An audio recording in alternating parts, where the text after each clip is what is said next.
Americans are a people chronically susceptible to mistaking commotion for consequence. Our politics, increasingly choreographed for maximum theatrical yield, train citizens to respond to crescendos rather than to structures, to personalities rather than to purposes.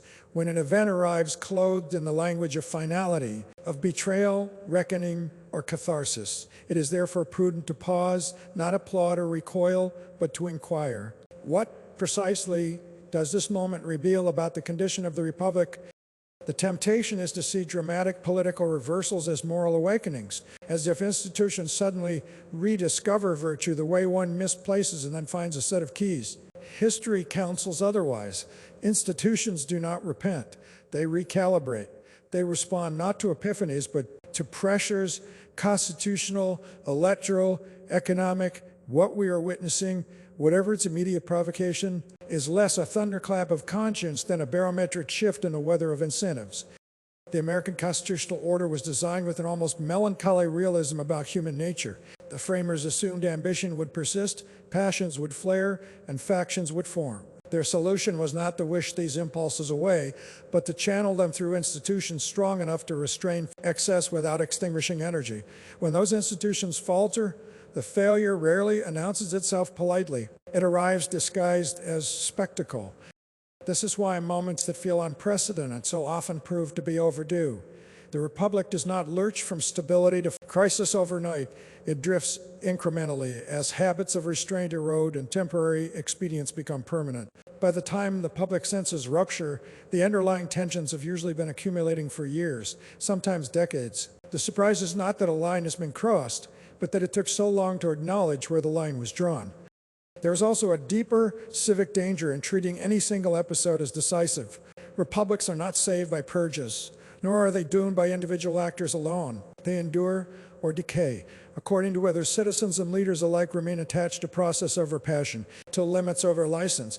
A political culture that invests too much meaning in climactic moments often neglects the quieter work of maintenance, preserving norms, respecting boundaries, and sustaining trust in institutions are most valuable precisely because they are boring. So the question before us is not whether this moment feels consequential. It plainly does. The question is whether we will interpret it wisely as an occasion for sober reflection on institutional health, or merely consume it as another episode in an endlessly bingeable drama. The future of a constitutional republic depends less on how loudly it reacts to shocks than on how thoughtfully it understands why those shocks occur. The American Constitution is many things, but it is not impulsive. It does not trust sudden surges of virtue any more than it indulges spasms of anger. Nowhere is this sobriety more evident than in the machinery of impeachment, disqualification, tools often misunderstood precisely because they're so rarely used and so carefully constrained. Impeachment, as the framers conceived it, was never intended to be a criminal proceeding. It is instead a political judgment rendered within constitutional bounds, aims not at punishment but at protection. The question it asks is not whether an individual deserves incarceration, but whether the Republic can safely continue to vest authority in him.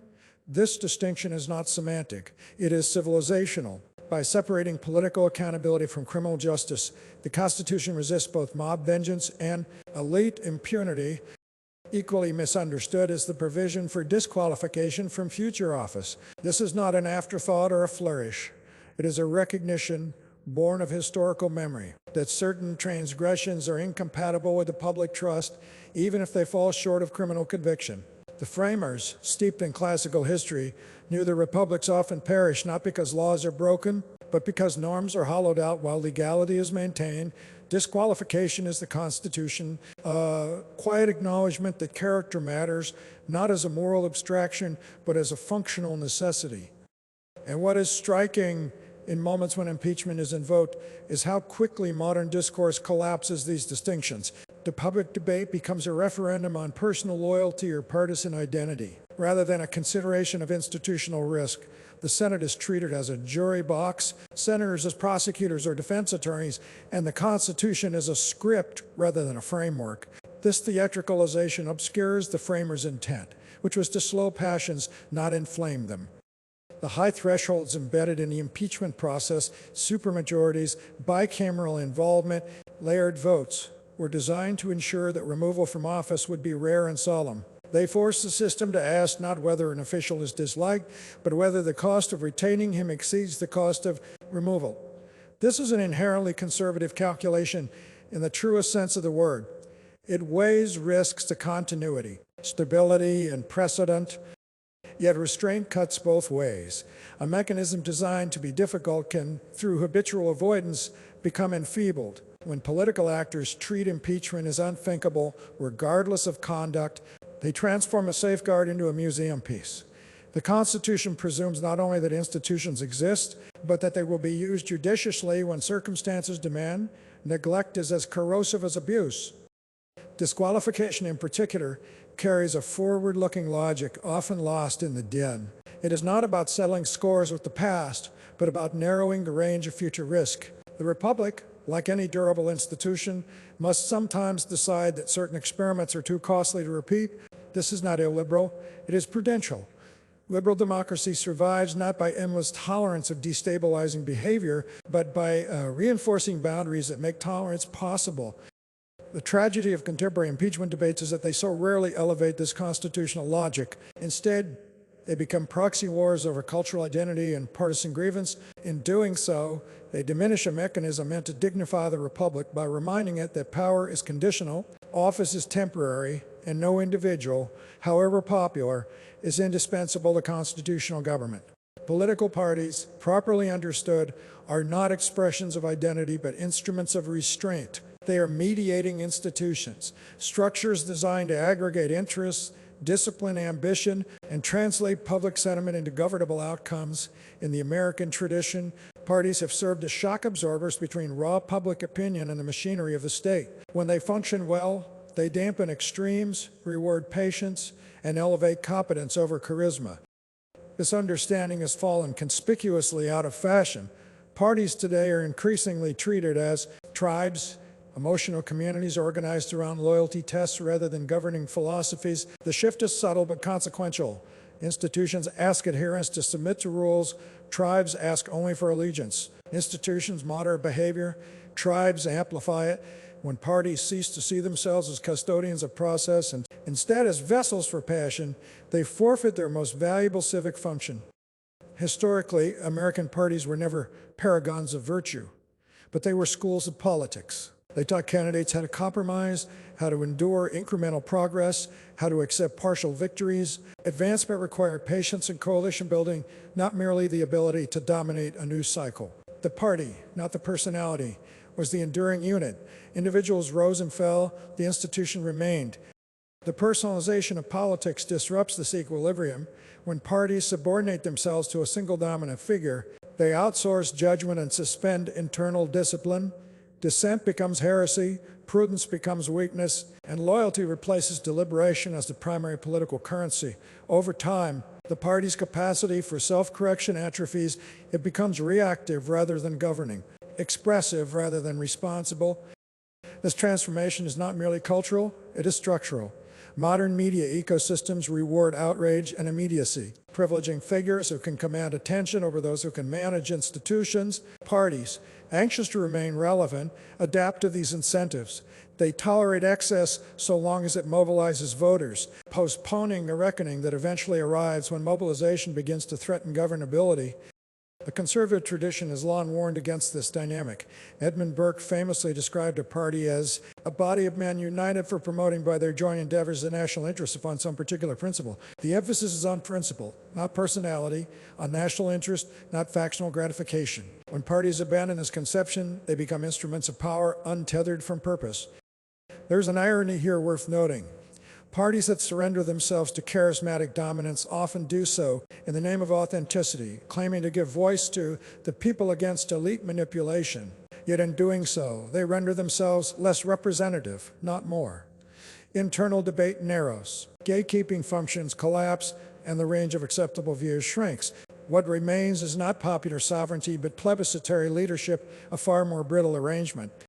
The costs of this institutional erosion are cumulative, and once a party loses the habit of saying no to its own leaders, it also loses the credibility to say no to its own base. Policy becomes performative, rhetoric escalates, and governance recedes. The party may win elections, but it loses coherence. Eventually, it confronts a choice it long avoided: reclaim institutional authority or accept permanent volatility. Rebuilding parties as institutions rather than tribes requires more than new leadership. It requires a renewed respect for process, a willingness to disappoint one's own side, and an acceptance that restraint is not weakness but maturity. In a constitutional republic, parties are meant to civilize conflict, not glorify it. When they forget this, the republic pays the price. Populism and capitalism have always maintained an uneasy transactional relationship. Each requires the other, and each mistrusts the other. Markets depend on public legitimacy. Populism feeds on economic dislocation. For a time, the two can coexist in a kind of armed truce, each extracting benefits while tolerating discomfort. But history suggests that this arrangement is inherently unstable, because the virtues markets require are often the vices populism disdains. Markets are, at their core, confidence machines. They function not because participants are virtuous, but because they are predictable, contracts are honored, property is secure, rules are enforced with a tolerable degree of consistency. None of this requires affection for elites or enthusiasm for inequality. It requires only that the future be reasonably intelligible. Populism, by contrast, thrives on disruption. It draws energy from exposing frauds, puncturing pretensions, and dramatizing grievance. Its political power lies in unsettling arrangements that seem rigged or remote. The tension arises when disruption ceases to be corrective and becomes corrosive. Markets can accommodate rhetoric. They are less forgiving of sustained unpredictability. A tariff announced in a tweet, a regulatory threat floated as a provocation, a norm discarded for applause. Each introduces a degree of uncertainty that cannot easily be priced. Over time, this uncertainty functions as a silent tax, depressing investment, discouraging long-term planning, and rewarding short-term speculation over durable growth. There is a misconception, common in both populist and technocratic circles, that markets are indifferent to political culture so long as profits can be made. In reality, markets are exquisitely sensitive to institutional signals. They watch not only legislation, but behavior, not only statutes, but habits. When politics begins to resemble permanent improvisation, capital becomes cautious. When institutions appear contingent on personal will, risk premiums rise. Wages stagnate not because markets are cruel, but because uncertainty is expensive. For a period, many market actors are willing to tolerate populist volatility in exchange for policy rewards. Tax reductions, regulatory rollbacks, and favorable judicial appointments can outweigh discomfort with style or tone. This is the bargain phase of the truce, but every bargain has limits.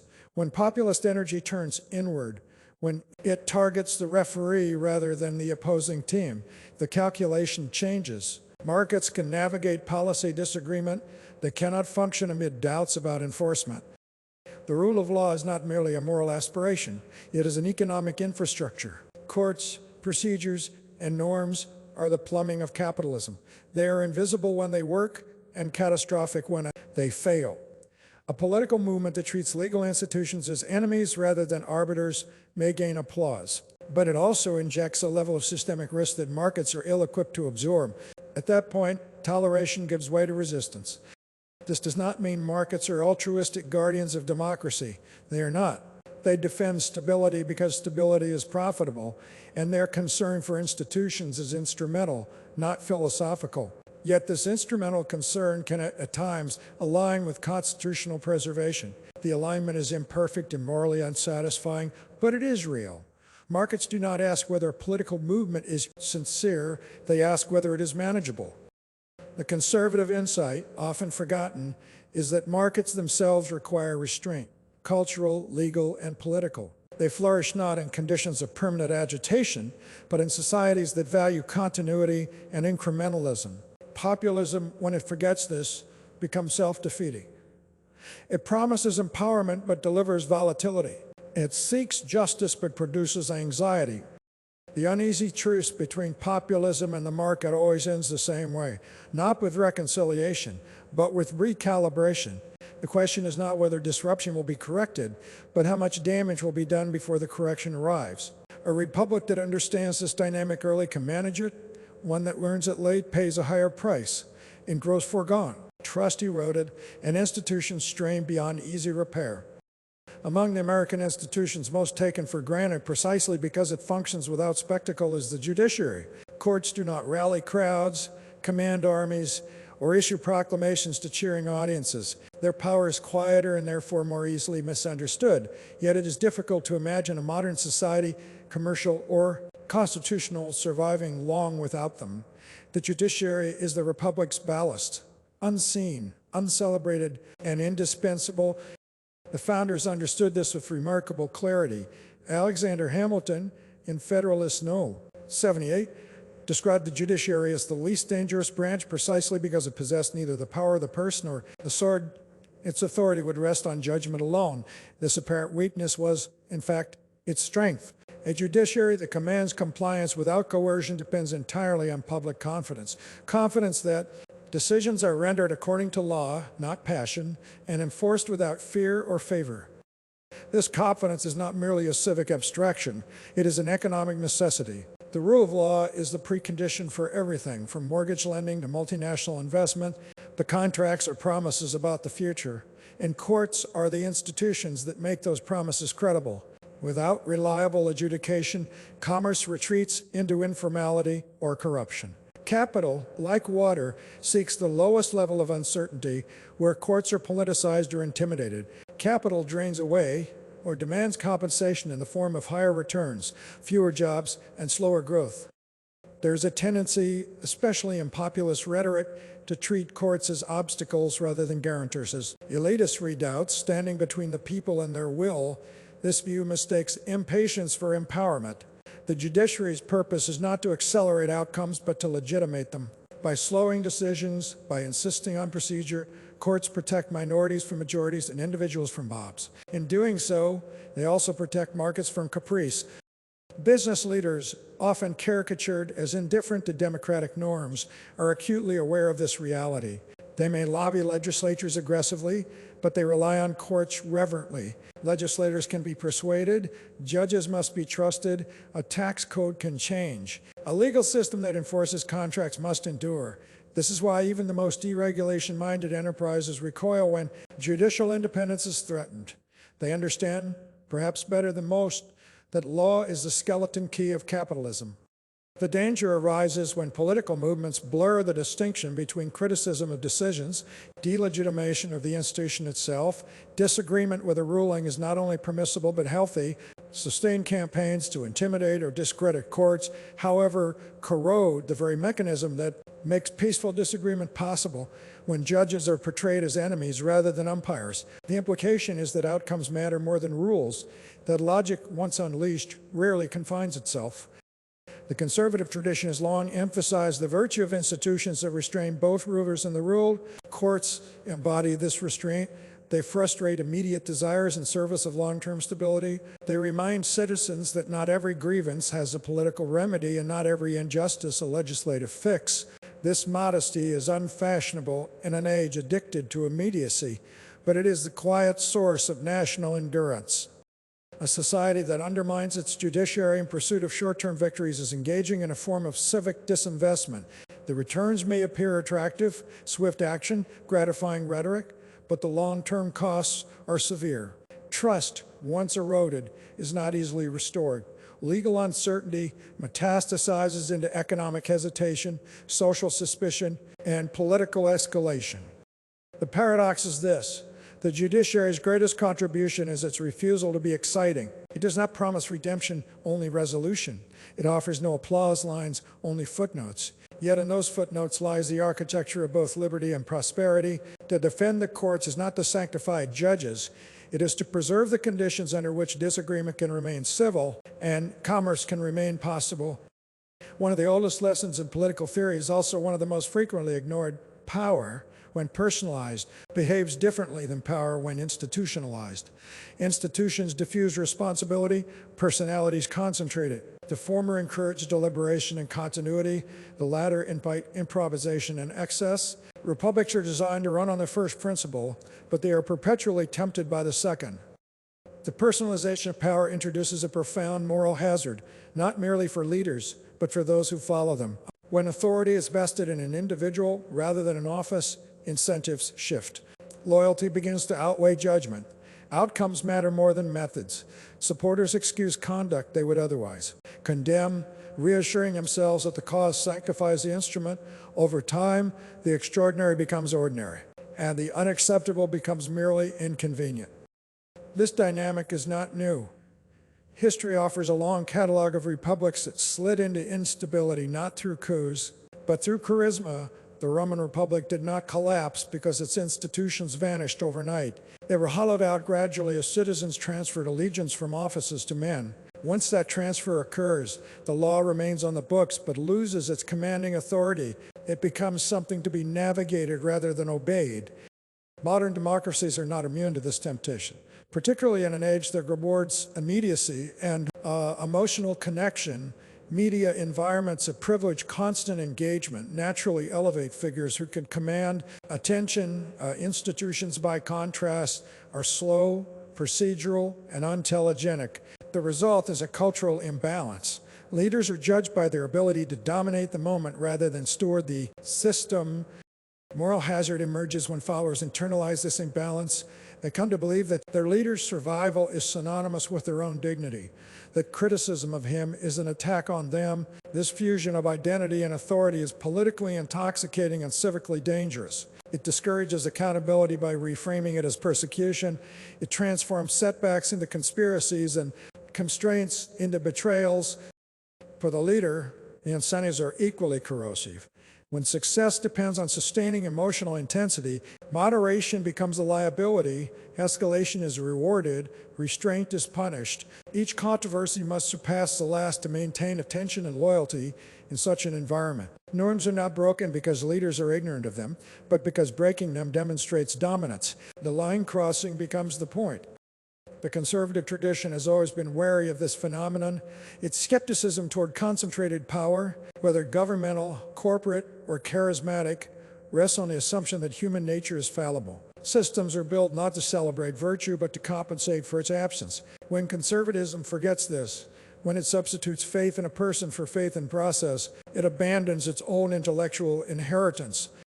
There's also a reciprocal degradation that occurs within institutions themselves.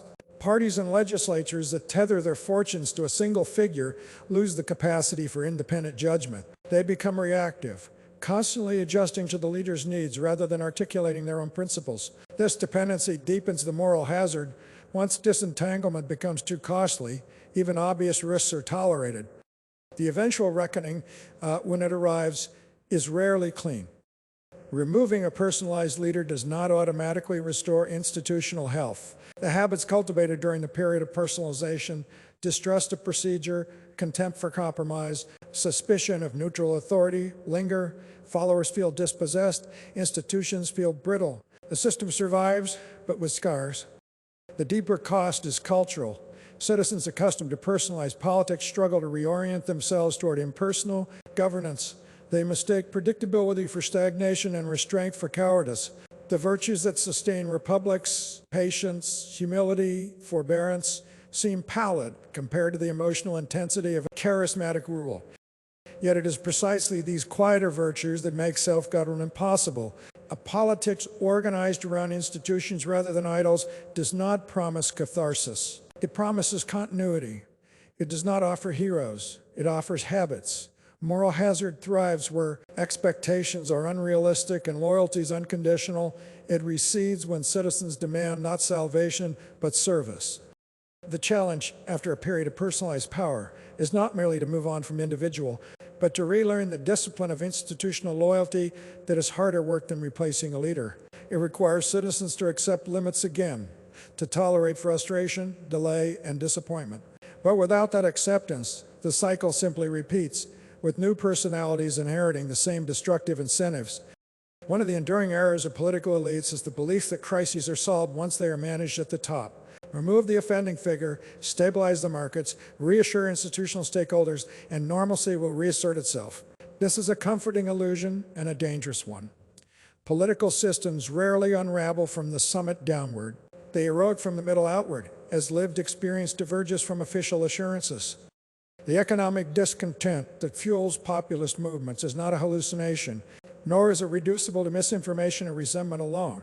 It is rooted in tangible experiences, wages that lag behind productivity, communities hollowed out by mobility that favors capital over labor, and a pervasive sense that effort no longer reliably translates into security. These conditions predate any single leader, and they will outlast him if left unaddressed.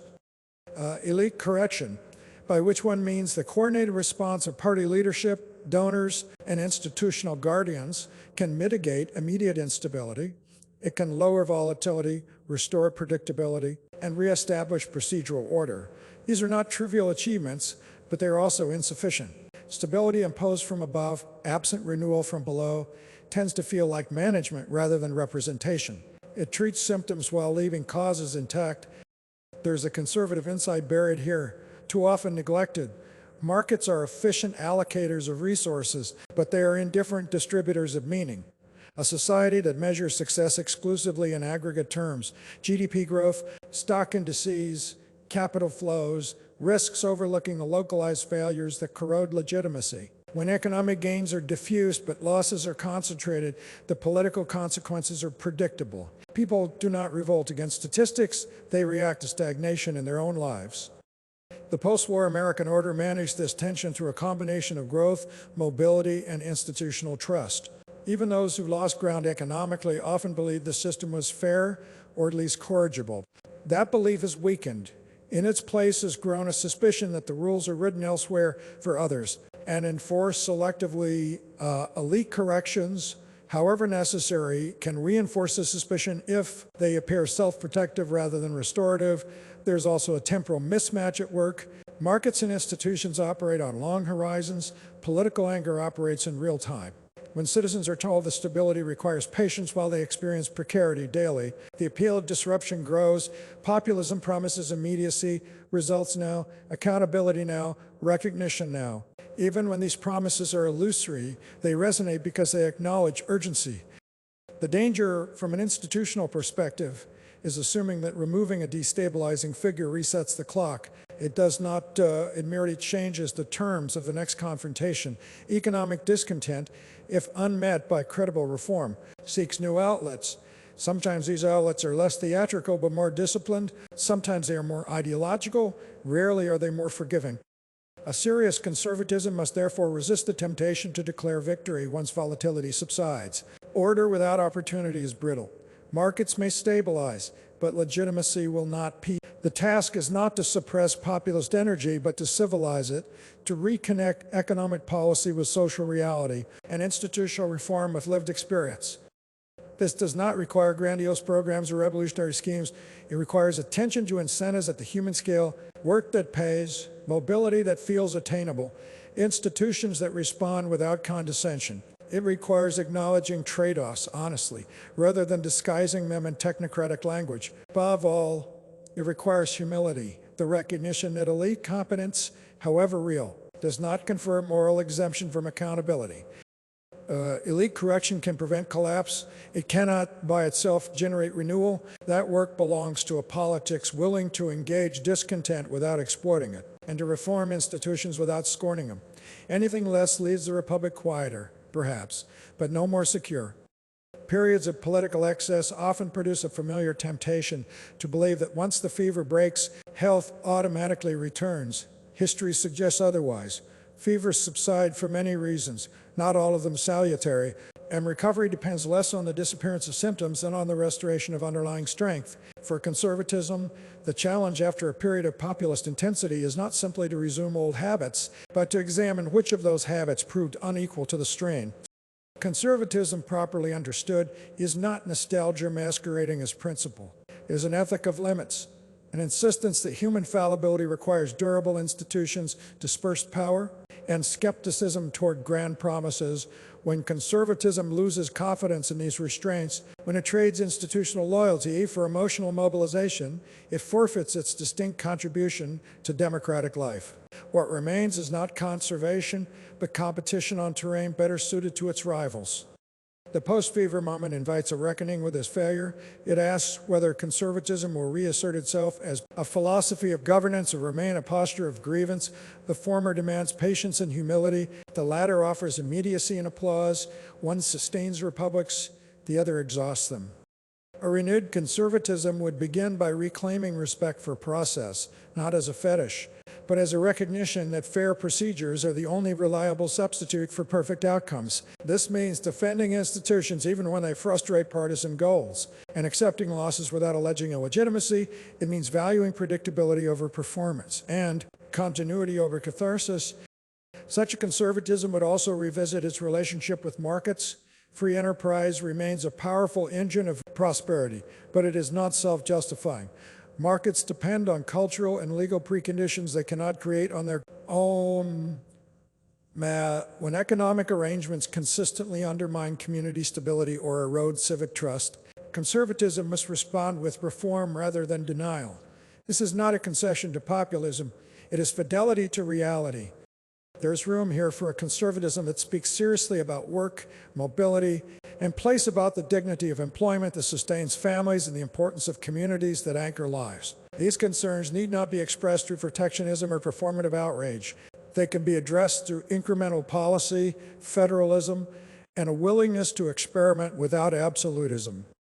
Equally important is a renewed suspicion of concentrated power in all its forms. Governmental overreach remains a perennial concern, but it is not the only one. Corporate consolidation, technological dominance, and cultural monocultures can also diminish individual agency. A conservatism that notices only one form of power while ignoring others risks appearing selective rather than principled. After the fever breaks, the hardest discipline is restraint. It requires resisting the urge to replace one charismatic figure with another, one mobilizing myth with a fresher version. It asks leaders to be less interesting and more reliable, less incendiary and more competent. This is rarely rewarded in the short term. But republics are not sustained by short-term rewards. The measure of conservatism's renewal will not be its ability to win the next argument, but its willingness to restore habits that make arguments survivable. Those habits, respect for institutions, acceptance of limits, and confidence in gradual improvement, lack drama. They do, however, possess endurance. In a political culture weary of spectacle, endurance may yet prove to be the most radical virtue of all. Every republic, if it endures long enough, confronts a recurring temptation to treat politics as a source of emotional fulfillment rather than a mechanism of collective self-management. When this temptation takes hold, citizenship is reimagined as performance, an identity to be asserted, a grievance to be displayed, a loyalty to be signaled. What recedes is the older, sterner understanding of citizenship as restraint, the discipline of living with outcomes one dislikes in order to preserve a system one depends upon. The American founding rested on this demanding conception, self-government. The framers insisted required more than periodic elections. It required habits of patience, of forbearance, of respect for processes that slow desire and frustrate certainty. These habits were not sentimentalized. They were understood as necessary compensations for human nature. Liberty, in this view, survives not because citizens are virtuous, but because institutions assume they will sometimes fail to be. Periods of political turbulence test these habits severely. When trust erodes and institutions disappoint, the appeal of immediacy grows. Citizens are invited to bypass procedure, to personalize authority, to demand outcomes unencumbered by compromise. The language of emergency becomes permanent, and restraint is recast as complicity, yet emergencies, once normalized, are corrosive. A republic perpetually on edge cannot long remain free. The long view of the American experiment suggests a sobering truth. Most democratic backsliding occurs with popular consent. It happens when citizens tire of complexity and accept simplification, when they trade durability for drama. The erosion is incremental, not cataclysmic. Norms weaken before laws break. Expectations shift before institutions collapse. Restoring civic equilibrium after such periods is slow work. It does not lend itself to slogans or spectacles. It asks citizens to recalibrate their expectations, to accept that politics is not a vehicle for self-expression, but a tool for coexistence. It requires relearning how to lose without delegitimizing, how to criticize without discrediting, how to demand accountability without demanding absolutes. This is not a call for passivity. Citizenship in a republic is active, but its activity is disciplined. It involves participation tempered by humility and engagement moderated by memory. It recognizes that today's victory is tomorrow's precedent. and that power exercised without restraint will eventually be exercised by others. The genius of the American system lies not in its promise of perpetual satisfaction, but in its capacity for self-correction, provided citizens allow it the time and space to operate. That capacity depends less on heroic leaders than on ordinary expectations. That offices are temporary, that laws apply broadly, and that disagreement need not imply disloyalty. In an age saturated with urgency, the most countercultural civic act may be patience, not apathy, but patience. The willingness to invest in institutions that outlast personalities and in principles that endure beyond moments. Republics are not sustained by intensity. They are sustained by citizens who understand that the long view, though less exhilarating, is the only one that keeps the future intact. If you'd like revisions to tone, pacing, or rhetorical density, or want this adapted for another intellectual voice, just say the word.